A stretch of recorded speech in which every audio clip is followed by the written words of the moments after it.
შემდეგი არის ფილოსოფია, რომელმაც შესვლა ჩემი ცხოვრება. ის რაც ხდება ახლა თქვენს ცხოვრებაში, არ განსაზღვრავს თქვენს მომავალს. არამედ განსაზღვრავს ის თუ რას აკეთებთ იმასთან დაკავშირებით, რაც ხდება თქვენს ცხოვრებაში. ჩვენი ცხოვრება იალქნიან ნავს წააგავს და ის საიდანაც უბერავს ქარი არ განსაზღვრავს თქვენს მიმართულებას. თქვენს მიმართულებას განსაზღვრავს თუ საიდკენ გაშლით აფრებს. ამიტომაც ჩაიწერეთ ეს ფრაზა, ეგ არის საუკეთესო მეთოდი რომ დაიმახსოვროთ. ერთი და იგივე ქარი გვიბრალს ჩვენ ყველას. ერთი და იგივე ქარი, კატასტროფის ქარი, ახალი შესაძლებლობების ქარი, ცვლილებების ქარი, პოლიტიკური ქარი, სოციალური ქარი, ერთი და იგივე ქარი სულ ყველას გვიბერავს. და თუ საით აღმოჩნდებით 1 წლის ან 5 წლის შემდეგ, არ არის დამოკიდებული საით უბერავს ქარი, არამედ საითკენ გაშლით აფრებს. და ეს არის ზუსტად ის, რასაც გვია სწავლა. უკეთესად გაშლოთ აფრები ამ წელს, ვიდრე გასულ წელს. პირველი 6 წელი ჩემი ეკონომიკურ ცხოვრებაში მე გავკოდრდი, მეორე 6 წელიწადში კი გავმდიდრდი. თქვენ ალბათ იტყვით, რა თქმა უნდა დემოკრატები ბოლოს და ბოლოს მოვიდნენ ხელისუფლებაში. არა, ეს არ იყო პოლიტიკური ცვლა. აი რა შეიცვალა ჩემს მეორე 6 წელიწადში. ჩემი ფილოსოფია შეიცვალა, ჩემი აზროვნება შეიცვალა. ეს არის ის, რის გაკეთებაც იყო საჭირო პირველ 6 წელიწადში. შეცვლა ძველი აზროვნების და ახალი დისციპლინის დანერგვა და მთელი ჩემი ცხოვრება შეიცვალა. მეორე 6 წელიწადი სავსებით განსხვავებული იყო პირველი 6 წლისაგან და წარმოედგინეთ, ვის შეუძლია ამის გაკეთება. ყველას. თქვენ შეგიძლიათ დარჩეთ ისევ იმ გზაზე, რომელზეც იყავით ეს წლები, მაგრამ თუ კი მოინდომებთ, თუმცა შეიძლება ყველაფერი კარგად არის და თქვენთვის არ თვლით საჭიროდ ცვლილებებს, მაგრამ თუ კი მიგაჩნიათ საჭიროდ ცვლილებები, დამიჯერეთ, დღესვე შეგიძლიათ დაიწყოთ და მომდევნო 2 წელი რადიკალურად განსხვავებული იქნება. თქვენ შეგიძლიათ ეს გააკეთოთ როგორც 40-53 წლის ასაკში, ასევე 13-15 წლის ასაკში. თქვენ შეგიძლიათ შეიცვალოთ 60-62 წლის ასაკშიც. ნებისმიერ დროს, როცა თქვენ მოინდომებთ, რადიკალურად შეცვალოთ თქვენი მომდევნო 2 ან 5 წელი, წარსულ წლებთან შედარებით, თქვენ შეგიძლიათ ეგ გააკეთოთ.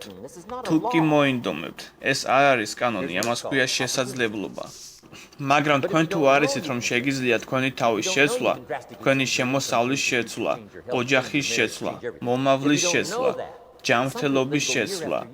თუ კი თქვენ ეგ არ იცით, ზოგიერთ ადამიანს წლები ისე გასდის, რომ არაფერი ეცვლებათ. იმიტომ რომ მათ არასდროს წაუკითხავთ წიგნი, არასდროს წასულან სემინარზე, არასდროს არ ეძებდნენ ცოდნას თუ როგორ შეცვალონ თავიანთი ცხოვრება უკეთესობისკენ. სულ ყველას აქვს უფლება იცხოვროს ისე როგორც მათ სურს, მაგრამ მე აქ ვარ იმისთვის, რომ მოგახსენოთ, თუ კი ამოირჩევთ, შესაძლებელია მომავალი 3 წელი იყოს სრულიად განსხვავებული ვიდრე წინა 3 წელიწადი. და თქვენ ამის მისაღწევად არც ისე ბევრი რამ გაქვთ გასაკეთებელი.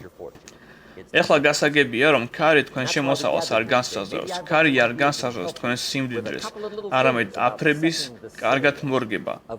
ამიტომაც შევიკრიბეთ აქ, იქნებ მე მაქვს რამოდენიმე იდეა, რომლებიც დაგეხმარებათ სწორედ გაშლილ თქვენი აზროვნების აფრები, რომელსაც შეუძლია მომდევნო 3 წელი უფრო ნაყოფიერი გაგიხადოთ ვიდრე წინა 3 წელი. რამოდენიმე წლის წინ შეხვედრა მქონდა ტოპ მენეჯერებთან და მკითხეს: მისტერ რონ, თქვენ ძალიან ბევრს მოგზაურობთ საზღვარგარეთ და ძალიან განვითარებული ხართ. რას ფიქრობთ, როგორი იქნება მომავალი 10 წელი? მე უპასუხე: ბატონებო, მე გეტყვით, რომ ვიცნობ სწორ ხალხს. ისინი წინ წამოეწინენ და ყურადღებით დამიწყეს მოსმენა.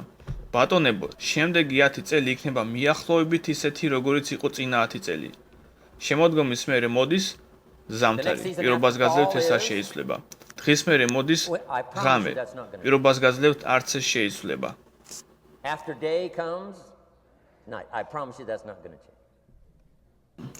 თუ სულ ჩაეწეროთ ჯიმ რონის ისტორიული ხედვა გასულ 6000 წელიწადზე, სადაც შესაძლებლობები შერეულია სიძნელეებთან და დამერწმუნეთ, შემდეგი 6000 წელიც იდენტური იქნება. ხანდახან შესაძლებლობები უფრო მეტად ჩანს ვიდრე სიძნელეები და ხანდახან სიძნელეები უფრო მეტად ჩანს ვიდრე შესაძლებლობები, მაგრამ ეს მიქსი არ შეიცვლება. ზრდის შემდეგ მოდის ჩავარდნა, მაგრამ ჩავარდნის მერე ისევ მოდის ზრდა. და როცა თქვენ აი ამას გაიგებთ, მერე უკვე იცით ზუსტად რა არის გასაკეთებელი. თქვენ უკვე გეცოდინებათ თუ რას უნდა ელოდოთ და რისთვის უნდა იყოთ მზად. შემდეგი რამ მინდა გითხრათ. მე იმედი მქონა, რომ მთავრობა შეიცვლებოდა, გადასახადები შეიცვლებოდა, ეკონომიკა, ჩემი უფროსი შეიცვლებოდა. მე მინდოდა, რომ ყველაფერი შესვლილი იყო, მაგრამ ჩემმა მასწავლებელმა მითხრა, არა ბატონო რონ, რამე რომ შეიცვალო შენთვის, პირველ რიგში შენ უნდა შეიცვალო. ამიტომ თქვენს გირჩევთ, რომ თუ რამეს შეცვლა გნებავთ, ჯერ თქვენ თვითონ უნდა შეიცვალოთ. ნუ ისურვებ, რომ ყველაფერი მარტივად ხდებოდეს. ისურვე, რომ შენ იყო უკეთესი. როცა მე ეს გავიგე, ამან შეცვალა ჩემი ცხოვრება. ნუ ისურვებ ადვილს. ისურვე, რომ იყო უკეთესი. ნუ ისურვებ ნაკლებ პრობლემებს. ისურვე მეტი უნარი. შენ არ გინდა ნაკლები პრობლემა, უბრალოდ ჭირდება მეტი უნარიანობა.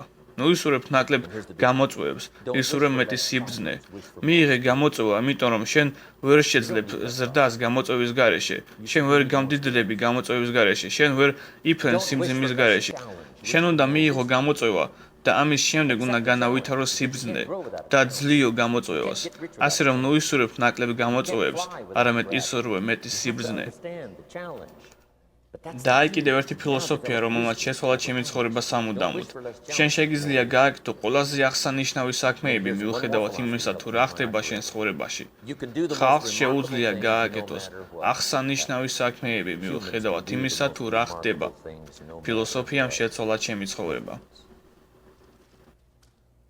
Philosophies that changed my life.